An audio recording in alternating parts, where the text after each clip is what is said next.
Հայաստանի եւ Ռուսաստանի հարաբերությունների ընթացիկ վիճակը ըստ Հայաստանի վարչապետի աշխատակազմի Նիկոլ Փաշինյանն այսօր քննարկել է Ռուսաստանի Դաշնային խորհրդի նախագահ Վալենտինա Մատվիենկոյի գլխավորած պատվիրակության հետ հանդիպմանը։ Բայց թե ինչ հայտարարի են եկել, վարչապետի գրասենյակից չեն մանրամասնել։ Կառավարությունը այսօր օրակարգից հենց Հայաստան-Ռուսաստան հարաբերությունների քննարկումներն է շեշտել։ Մինչդեռ ռուս պաշտոնյան ավելի շատ դետալներ է փոխանցել։ Փաշինյանն ու Մատվիենկոն նախ տետատետ են զրուցել եւ բանակցությունները ռուսական կողմի ծրագրվածից ավելի երկար են տևել, ապա զրույցը ընդլայնված կազմով է շարունակվել։ Есть понимание необходимости актуализации нашей двусторонней повестки с учетом новых реалий. Լրագրողների հետ զրույցում Դաշնային խորհրդի նախագահը հայտարարել է, թե կա ամբռնում Հարավային Կովկասում տեղի ունեցողի երկկողմ օրակարգը թարմացնելու անհրաժեշտության շուրջ, հաշվի առնելով գետնի վրա ստեղծված նոր իրողությունները։ Հայկական կողմը չի անդրադարձել թեմային, բայց Մատվիենկոն պատմել է, թե Փաշինյանին Պուտինից ողջույններ է փոխանցել։ Я передала привет от президента Российской Федерации Владимира Владимировича Путина, также премьер-министр Никола Ваваевич передал привет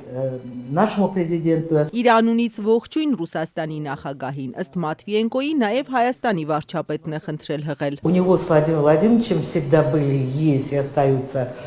конструктивные, предметные отношения. Նիկոլ Վովաևիչը հատուկ ընդգծեց, որ անկախ ինչ հյուրընկներից ինքը Վլադիմիր Վլադիմիրովիչի հետ միշտ ունեցել է, ունի ու շարունակում է ունենալ կառուցողական բովանդակալից հարաբերություններ եւ ինքը որևէ խնդիր նախագահի հետ չունի։ Մատվիենկոն ամփոփել է, թե չի կիսում գնահատականները, որ Հայաստանի եւ Ռուսաստանի միջև վստահության ճգնաժամ կա։ У меня такого ощущения нет, наоборот. Հակառակը Հայաստանը մեզ նման ցույց տվեց երկկողմ համագործակցության ընդլայնման, նաեւ անվտանգության հարցերում փոխգործակցության շահագրգռվածությունը։ Հայ-ռուսական հարաբերությունները տևական ժամանակ լարված էին։ Հայաստանը մասնավորապես դժգոհում էր, որ Ռուսաստանը չի կատարել իր դաշնակցային պարտավորությունները, այդ թվում հապկի շրջանակներում 2022-ին Հայաստանի տարածք ադրբեջանական ներխուժման ժամանակ, նաև 2023-ի ադրբեջանական հարձակման ժամանակ Լեռնային Ղարաբաղում ռուս խաղաղապահները անգործություն են ցուցաբերել։ Բայց վերջին շրջանում երկկողմ այցեր են լինում, օրինակ վարչապետը չնայած արևմուտքի քննադատությանը ընդունեց Պուտինի հրավերն ու Մոսկվայում մասնակցեց մայիսի 9-ի շքերթին։ Կողմերի հռետորաբանությունը նկատելիորեն մեղմացել է, չնայած փոխադարձ կսմիթներ հնչում են։ Մատվիենկոյի հիմնական հյուրընկալը բնականաբար նրա պաշտոնակից Ալեն Սիմոնյանն էր, ազգային ժողովի նախագահի հետ տարածաշրջանին են անդրադարձել, փոխանցեց խորհրդարանի լրատվականը։ Խորհրդարանի խոսնակն ասել է, Հայաստանը սպասում է ադրբեջանական կողմին, որպեսզի ստորագրի արդեն համաձայնեցված խաղաղության համաձայնագիրը։ Հայկական կողմի պաշտոնական հաղորդագրությունում այսպես է ձևակերպված, որ Ալեն Սիմոնյանը ռուս գործընկերոջ ուշադրությունն է հրավիրել Ադրբեջանում գտնվող գերիների ապօրինի պահվող եւ անհետ կորած համարվող անձանց խնդրին։ Այսքանը արդյոք Սիմոնյանը կոնկրետ միջնորդության խնդրանքով է դիմել ու ինչ է պատասխանել Մատվիենկոն չհաղորդվեց։ Ազատությունը եւս այսօր ռուս բարձրաստիճան պաշտոնյայից փորձում է ճշտել հայ գերիների հարցով որևէ միջնորդություն ռուսական կողմը պատրաստվում է իրականացնել, բայց Մատվիենկոն միայն ռուսաստանցի լրագրողների հետ նախընտրեց շփվել, ոչ Ալեն Սիմոնյանի հետ համատեղասուլիս էր նախատեսված, ոչ խորհրդանում հայ-ռուսական քննարկումներ բաց լրագրողների համար։ Госпожа Матвиенко, Радио Свобода, намерены Россия предпринимать какие-либо шаги, чтобы вернуть армянских пленников? Пожалуйста, мы опоздаем на встречу. Մի քանի համատեղ նիստերի շարքում Ալեն Սիմոնյանն ու Վալենտինա Մատվիենկոն նաև համալիրում կազմակերպված հայ-ռուսական միջտարածաշրջանային համաժողովի աշխատանքներին մասնակցեցին։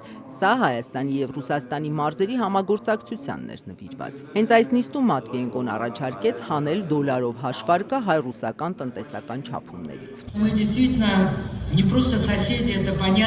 Մենք պարզապես հարևաններ չենք, մենք դաշնակիցներ ենք, մեր համագործակցությունը հիմնված է փոխադարձ հարգանքի սկզբունքի, փոխադարձ շահերի վրա, եւ մեր բարեկամությունը ինչ որ մեկի դեմ չէ, մենք երբեք ոչ մեկին ոչ մի բան չենք պարտադրում, ի տարբերություն որոշ այլ գործընկերների, որոնք միշտ դնում են հարցը կամ մեզ հետ կամ ոչ մեկի հետ։ Հայաստանն ինքնիշխան պետություն է ու ինքն է որոշումներ կայացնում։ Հայաստանի խորհրդարանի խոսնակը եւս իր ելույթում հայ-ռուսական կապերը կարեւորեց։ Այսօրվա համաժողովը վկայում է հայ-ռուսական հարաբերությունների խորացման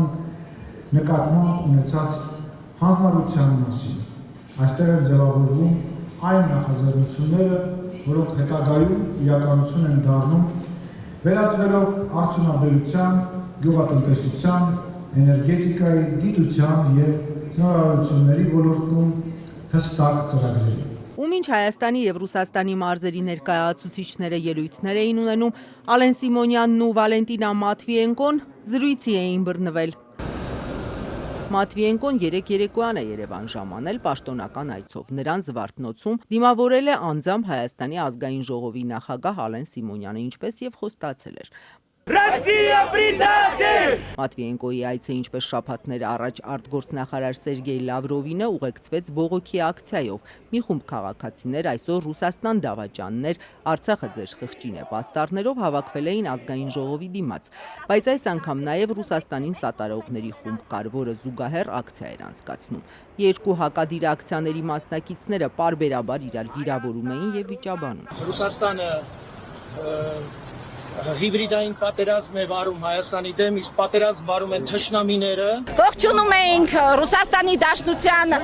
նախագահի այցը Հայաստան։ Մոսկվայի հետ դաշնակցային հարաբերությունները վերաֆորմատավորելու հարց Հայաստանի օրակարգում չկա, Հայաստանը Եվրոպական միությանն անդամակցության հայտ չի ներկայացրել, այդ ուղղությամբ բանակցություններ չի վարում։ Սրանք մոտ 2 շաբաթ առաջ Հայաստանի արտգործնախարար Արարատ Միրզոյանի հայտարարություններն են ռուս գործընկերոջ Սերգեյ Լավրովի հետ համատեղ մամուլի ասուլիսում։ Ինչպես շաբաթներ առաջ արտգործնախարարի, այնպես էլ այսօր Դաշնային խորհրդի նախագահի այցի գոնե հրապարակային հատվածում հայաստանցի պաշտոնյաները չքննարկեցին Հայաստանի հանդեպ հիբրիդային պատերազմ վարելու ազգային ժողովի նախագահ Ալեն Սիմոնյանի հնչեցրած մեղադրանքները։ Այդ մասին պաշտոնական հաղորդագրություններում էլ խոսք չկար։